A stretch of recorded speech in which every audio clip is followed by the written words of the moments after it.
માર્ગ પરિવહન અને મહાસડક મંત્રી નીતિન ગડકરીએ કર્ણાટકમાં ભારતના બીજા સૌથી લાંબા સિંગદુર કેબલ સ્ટે બ્રિજનું ઉદ્ઘાટન કર્યું. કેન્દ્રીય માર્ગ પરિવહન અને મહાસડક મંત્રી નીતિન ગડકરીએ કર્ણાટકના શિવમોગ્ગામાં ભારતના બીજા સૌથી લાંબા કેબલ સ્ટે બ્રિજ સિંગદુર બ્રિજનું ઉદ્ઘાટન કર્યું. શરાવતી બેકવોટર્સ પર એમ્બરગોડલુ કલસાવલી વચ્ચેનો બનેલો આ બ્રિજ 2.44 કિલોમીટર લાંબો છે અને તેનું નિર્માણ 472 કરોડના ખર્ચે પૂર્ણ થયું છે. આ બ્રિજ રાજ્યનો સૌથી લાંબો અને દેશનો બીજો સૌથી લાંબો કેબલ સ્ટે બ્રિજ છે, જે સ્થાનિક ગામો અને પ્રસિદ્ધ ચૌદેશ્વરી મંદિરે જવા માટેની સુવિધા અને પ્રવાસનને મોટો વેગ આપશે.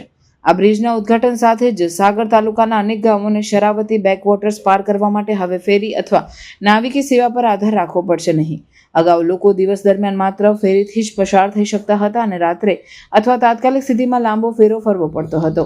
હવે આ બ્રિજથી મુસાફરીનો સમય 30 કિલોમીટરથી વધુ ઘટશે અને જીવન રક્ષક સેવા અને વ્યાવસાયિક પ્રવૃત્તિઓમાં પણ સરળતા આવશે. સ્થાનિક લોકો અને પ્રતિનિધિઓ વર્ષોથી આ બ્રિજની માંગ કરી રહ્યા હતા. ખાસ કરીને 1960ના દાયકામાં લિંકાન મક્કી ડેમ બન્યા પછી રોડ કનેક્ટિવિટી ગુમાવી હતી. અનેક અકસ્માતો અને ફેરી દુર્ઘટનાઓ પછી બ્રિજ માટે દબાણ વધ્યું હતું. 2018માં નીતિન ગડકરીએ આ બ્રિજનું શિલાન્યાસ કર્યું અને હવે તેનું નિર્માણ પૂર્ણ થયું છે. ઉદ્ઘાટન કાર્યક્રમમાં કેન્દ્રીય મંત્રીઓ, ભાજપના વરિષ્ઠ નેતાઓ અને સ્થાનિક પ્રતિનિધિઓ હાજર રહ્યા, જ્યારે કર્ણાટકના મુખ્યમંત્રી સિદ્ધારમૈયા અને રાજ્ય સરકારના કોઈપણ પ્રતિનિધિ હાજર રહ્યા ન હતા. મુખ્યમંત્રીએ આમંત્રણ ન મળવાના આક્ષેપ કર્યા, જ્યારે કેન્દ્ર સરકારે તમામ પ્રોટોકોલ અનુસર્યા હોવાનું સ્પષ્ટીકરણ આપ્યું છે.